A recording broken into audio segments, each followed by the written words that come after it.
Les gens ont parfois des idées préconçues sur le déroulement d'un événement particulier. Dans le monde réel, cependant, peu de choses se déroulent comme prévu.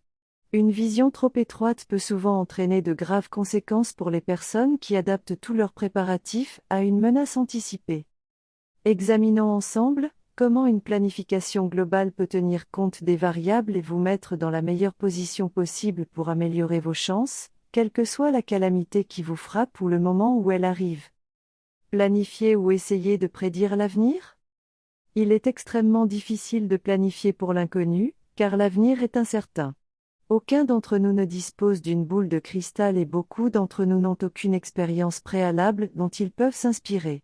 Pour survivre à une crise, vous aurez besoin de planification, de fournitures, d'équipements, de compétences, de connaissances et d'un peu de chance. Mais comment peut-on prévoir l'inconnu ? C'est simple, on ne le fait pas. Vous planifiez pour le connu. Même si la plupart d'entre nous n'ont aucune idée de ce que sera la prochaine catastrophe, nous savons instinctivement ce dont nous aurons besoin pour survivre, les éléments essentiels à la survie.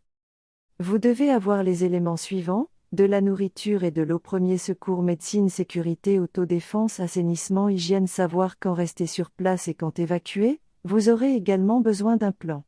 Cela est vrai même si aucun plan n'est parfait et que la plupart ne survivront jamais au premier contact. Le véritable avantage d'un plan bien pensé réside dans son élaboration. Vous trouverez ci-dessous un résumé de certains des principes de base de la survie. Nourriture et eau. Quelles que soient les circonstances, vous aurez besoin de manger et de vous hydrater. Il est essentiel d'avoir des réserves de nourriture et d'eau potable. Prévoyez 2000 calories par personne, par jour, pendant au moins 90 jours, plus longtemps si possible. Pensez à des aliments denses en calories, stables en rayons et prêts à être consommés. Veillez à stocker le type d'aliments que vous consommez régulièrement et renouvelez souvent vos provisions. Pour l'eau, 2 gallons par personne et par jour pendant au moins 30 jours. L'eau est plus difficile à stocker que les aliments. Elle prend plus de place et est beaucoup plus lourde en volume. Un système de filtration est extrêmement utile, voire essentiel. Chaque foyer a besoin d'une trousse de premiers soins de base et de fournitures médicales d'urgence. Faites également des réserves de médicaments en vente libre. Conservez une trousse de premiers soins de base à la maison, mais ayez aussi une trousse étendue et une trousse de traumatologie. Développez également les compétences requises. Conservez une réserve de médicaments, sur ordonnance et en vente libre, pour au moins 90 jours.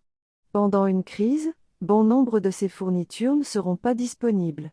Faites-en l'acquisition pendant que vous le pouvez.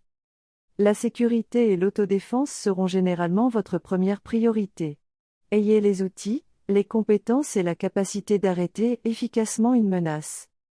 L'objectif principal est de vous protéger, vous et votre famille. Disposez des outils, et des compétences, d'autodéfense pour vous protéger efficacement, vous et votre famille. De plus, ayez un plan réaliste et communiquez les détails de ce plan aux membres de votre foyer. Enfin, testez votre plan et faites des exercices d'entraînement. S'il y a des lacunes, vous voudrez le savoir bien à l'avance. Durcissez le périmètre de votre habitation. L'assainissement et l'hygiène consistent à éliminer les déchets et à maintenir un environnement propre. L'absence d'assainissement peut être mortelle. L'assainissement consiste à éliminer les ordures et les déchets humains tout en maintenant un environnement propre afin de minimiser la propagation des maladies. Ne pas faire cela vous met en danger, vous et votre famille. Cela peut tuer aussi facilement que le manque de nourriture ou d'eau. L'assainissement et l'hygiène peuvent être facilement maintenus avec quelques préparations et fournitures de base. Conservez de l'eau de javel, des savons, des sprays et des lingettes antibactériens, des sacs poubelles en plastique, des gants, des assiettes, des tasses et des ustensiles jetables. N'oubliez pas de garder une réserve généreuse d'articles à usage multiple comme le bicarbonate de soude et le vinaigre blanc. Ces articles peuvent être utilisés pour une multitude d'usages. Savoir quand rester sur place et quand sortir. Un sac de survie efficace et solide, léger et peut contenir votre matériel essentiel. Ayez un plan et testez-le à l'avance. Il y a un temps pour s'abriter sur place et un temps pour partir rapidement. Évaluez vos options bien avant toute crise, et ayez les plans, les outils, l'équipement et les fournitures nécessaires pour chaque éventualité. Veillez à préparer un sac contenant l'équipement essentiel si vous êtes contraint de partir en urgence. Si vous vous abritez sur place, munissez-vous de l'équipement, des fournitures et des outils qui vous permettront de survivre tout en restant très discret.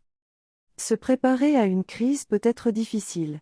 Concentrez vos efforts sur les éléments essentiels à la survie. Ces préparations, connaissances et compétences vous aideront à rester en sécurité, quelle que soit la calamité qui vous frappe.